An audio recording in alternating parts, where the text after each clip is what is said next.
Hello everyone and good afternoon. I've got a couple SA daggers and one NSKK dagger we're going to talk just a little bit about this afternoon. One is a early period, the one that you see in front of you. Then I got a couple mid periods I was going to talk about. Just wanted to show these examples. They are pretty nice. They're not mint or tagged examples, but they are relatively nice. They're nicer than a lot of the ones that you see come on the market nowadays. They're getting much harder to find in the better condition. So the first one we have here is a ground Rohm. That's one you're looking at right there. And just a little history on the Rohm. Well, SA daggers in general. They came in 1933, came about 1933, actually Christmas of 1933. And what's really interesting about the Rohm daggers is February of 1934, Rohm initiated the Rohm inscription be placed on SA daggers and SS daggers. With that being said, there was, for SA, initially 125,960 Rohm daggers, Rohm SA daggers produced. Well, as you all know, the Night of the Long Knives came about not very long after, in June of 1934, and, well, Rohm got erased himself. He was no longer around, and it was ordered that the inscriptions be removed from the SA and the SS daggers. This example is one of those daggers. Okay, we'll go over it here from top to bottom. Has the nickel fittings, a really nice handle, still the nickel eagle, and cross guards. The blade on this remains really nice. Look at that.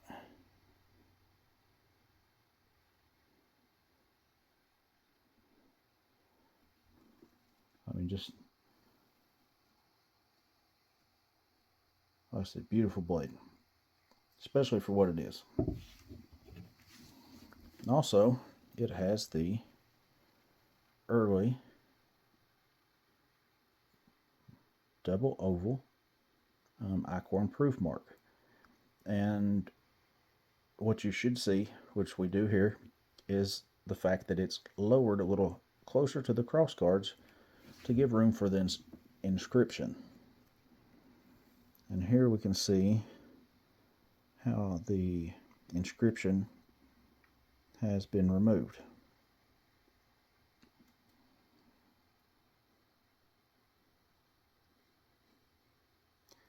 Now this particular one, it's obviously, removed. You can't see it. However, what's really interesting is the fact that you can see some of the letters remaining here and there. So it's like a 99% ground Rohm, which I think is fantastic. I like this one. I actually like this one a lot.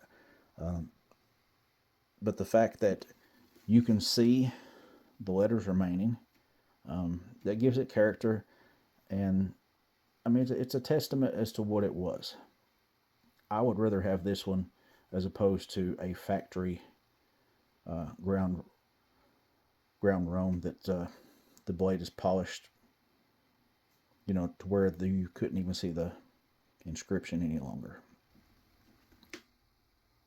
Okay, now we're going to move into the mid-period production pieces. I have an NSKK and an SA.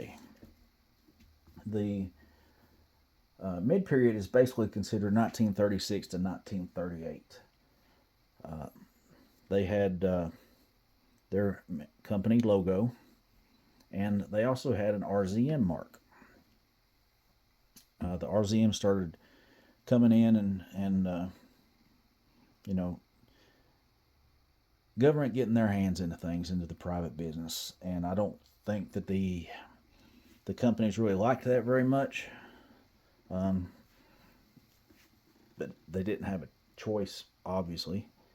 And but what I find interesting is initially the very first production SA daggers, there was 250 manufacturers.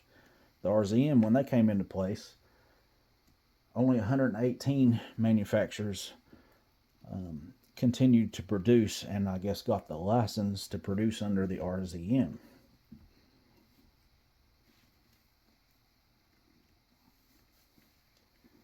Again, for the most part, the mid-period is considered 1936, 1938. However, occasionally you'll see the double proofs, 1939 or so. That's not, set in stone or anything, so keep that in mind. But the first one we're going to look at is the SA here.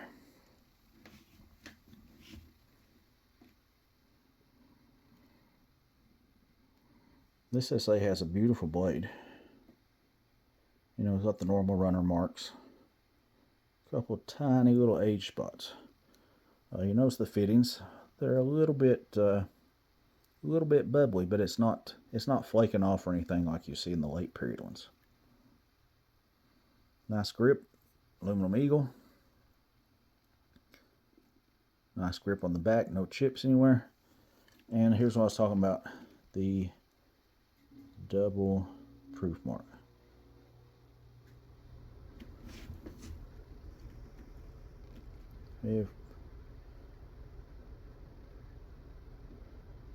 Alright, there's what we're talking about, the double proof mark. See, it's got the RZM and 751. 7 being the blade maker, 51 being the manufacturer, which in this case is Anton Wingen, the Standing Knight. There we go, that's a good one. And it's a 1939 production. Again, this is a nice piece. I like it a lot.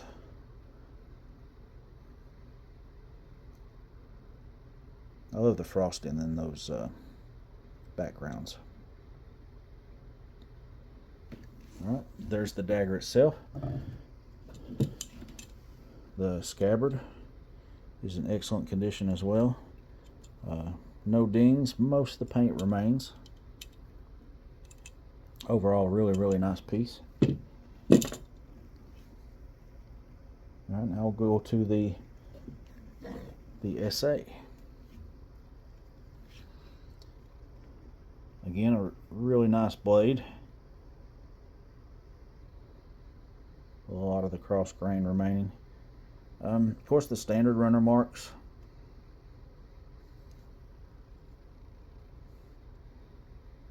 And like one tiny little age spot. A really nice grip. Aluminum eagle. Really nice grip on the reverse. And here's what's interesting as well. Oh, it worked pretty good. RZM 751, which, as if you remember from about 30 seconds ago, that is Anton Wingen, the Standing Knight. The reverse of this blade looks really nice as well. And it's a 1939 production also. Overall, excellent condition dagger. The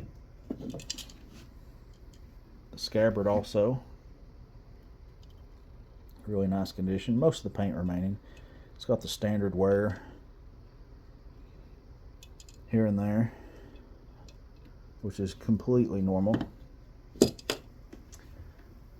So both of those are Anton Wingen, which is kind of neat, for your display. You have an SKK and an SA of the exact same double proofs.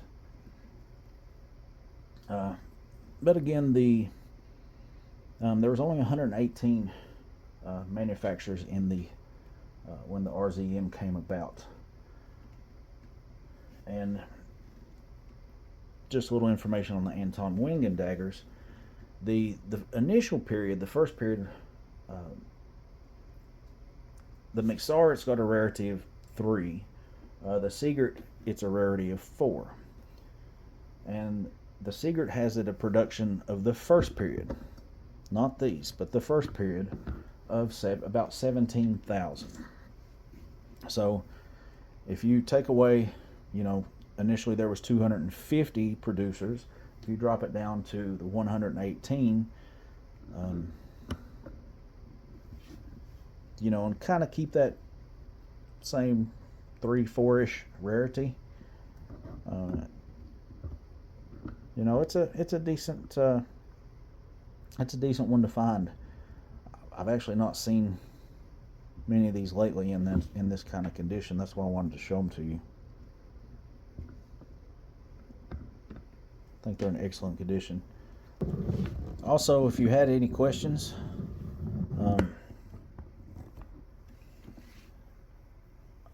about either of these daggers, put it in the comments. Let me know if you had any questions about SA daggers. I'd be glad to do a little more in-depth video. Just let me know what you guys might be interested in. This stuff's super fascinating to me, and if I don't know it, I enjoy doing the research and looking it up and passing along the information. I think it helps the newer collectors out a lot. Information does, and I mean, knowledge is power, especially if you're at a show or something, or if you're on the internet looking to buy. It's good to know this stuff, and again, always shop from a dealer that's going to stand behind their items.